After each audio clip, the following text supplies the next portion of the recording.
ಲೋಕಸಭೆ ಚುನಾವಣೆಗೆ ಕರ್ನಾಟಕದ ಅಭ್ಯರ್ಥಿಗಳ ಎರಡನೇ ಪಟ್ಟಿ ಬಿಡುಗಡೆಗೆ ಕಾಂಗ್ರೆಸ್ ಸಮಾಲೋಚನೆ ನಡೆಸ್ತಾ ಇದೆ. ದೆಹಲಿಯಲ್ಲಿ ಕಾಂಗ್ರೆಸ್ ಚುನಾವಣಾ ಸಮಿತಿ ಸಭೆ ನಡೆಯುತ್ತಾ ಇದ್ದು, ಕರ್ನಾಟಕದ 5 ಸಚಿವರ ಮಕ್ಕಳಿಗೆ ಟಿಕೆಟ್ ಬಹುತೇಕ ಅಂತಿಮಗೊಂಡಿದೆ ಎನ್ನಲಾಗಿದೆ. 5 ಸಚಿವರ ಮಕ್ಕಳು ಸೇರಿದಂತೆ ಕರ್ನಾಟಕದ 16 ಲೋಕಸಭಾ ಕ್ಷೇತ್ರಗಳಿಗೆ ಲೋಕಸಭೆ ಅಭ್ಯರ್ಥಿಗಳನ್ನ ಕಾಂಗ್ರೆಸ್ ಕೇಂದ್ರ ಚುನಾವಣಾ ಸಮಿತಿ ಮಂಗಳವಾರ ಅಂತಿಮಗೊಳಿಸಿದೆ.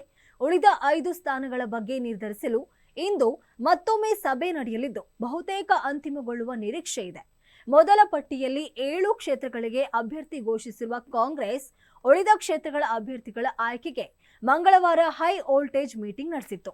ದೆಹಲಿಯ ಎಐಸಿಸಿ ಕಚೇರಿಯಲ್ಲಿ ಗುಜರಾತ್, ತೆಲಂಗಾಣ, ತಮಿಳುನಾಡು ಸೇರಿದಂತೆ ಕರ್ನಾಟಕದ ಅಭ್ಯರ್ಥಿಗಳ ಬಗ್ಗೆಯೂ ಕೂಡ ಚರ್ಚೆಯಾಗಿದೆ.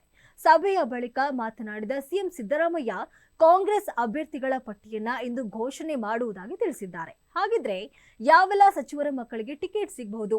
ಬೆಂಗಳೂರು ದಕ್ಷಿಣದಲ್ಲಿ ಸಾರಿಗೆ ಸಚಿವ ರಾಮಲಿಂಗಾರೆಡ್ಡಿ ಪುತ್ರಿ ಸೌಮ್ಯ ರೆಡ್ಡಿ, ಚಿಕ್ಕೋಡಿಯಿಂದ ಲೋಕೋಪಯೋಗಿ ಸಚಿವ ಸತೀಶ್ ಜಾರಕಿಹೊಳಿ ಪುತ್ರಿ ಪ್ರಿಯಾಂಕಾ ಜಾರಕಿಹೊಳಿ, ಬೆಳಗಾವಿಯಿಂದ ಮಹಿಳಾ ಮತ್ತು ಮಕ್ಕಳ ಅಭಿವೃದ್ಧಿ ಸಚಿವೆ ಲಕ್ಷ್ಮೀ ಹೆಬ್ಬಾಳ್ಕರ್ ಪುತ್ರ ಮೃಣಾಲ್, ಬಾಗಲಕೋಟೆಯಿಂದ ಕೃಷಿ ಮಾರುಕಟ್ಟೆ ಸಚಿವ ಶಿವಾನಂದ ಪಾಟೀಲ್ ಅವರ ಪುತ್ರಿ ಸಂಯುಕ್ತ, ಬೀದರ್ ಇಂದ ಅರಣ್ಯ ಸಚಿವ ಈಶ್ವರ್ ಖಂಡ್ರೆ ಪುತ್ರ ಸಾಗರ್ ಖಂಡ್ರೆ ಮುಂಬರುವ ಲೋಕಸಭೆ ಚುನಾವಣೆಯಲ್ಲಿ ಸ್ಪರ್ಧಿಸುವುದು ಬಹುತೇಕ ಖಚಿತಗೊಂಡಿದೆ. ಇನ್ನು ಎಐಸಿಸಿ ಅಧ್ಯಕ್ಷ ಮಲ್ಲಿಕಾರ್ಜುನ್ ಖರ್ಗೆ ನೇತೃತ್ವದ ಸಮಿತಿಯು ಕೋಲಾರ, ಚಿತ್ರದುರ್ಗ, ಚಿಕ್ಕಬಳ್ಳಾಪುರ, ಚಾಮರಾಜನಗರ ಮತ್ತು ಬಳ್ಳಾರಿ ಕ್ಷೇತ್ರಗಳ ಅಭ್ಯರ್ಥಿಗಳನ್ನ ಇನ್ನೂ ಅಂತಿಮಗೊಳಿಸಿಲ್ಲ. ಯಾಕೆಂದ್ರೆ ಈ ಕ್ಷೇತ್ರಗಳಲ್ಲಿ ಅನೇಕ ಅಭ್ಯರ್ಥಿಗಳು ಟಿಕೆಟ್ಗಾಗಿ ಲಾಬಿಯನ್ನ ನಡೆಸ್ತಾ ಇದ್ದಾರೆ. ಎಐಸಿಸಿ ಅಧ್ಯಕ್ಷರ ತವರಾಗಿರುವ ಕಲಬುರಗಿಯಲ್ಲಿ ಖರ್ಗೆ ಅವರ ಅಳಿಯ ರಾಧಾಕೃಷ್ಣ ದೊಡ್ಡಮನಿ ಅಭ್ಯರ್ಥಿಯಾಗಲಿದ್ದಾರೆ ಎನ್ನಲಾಗ್ತಿದೆ.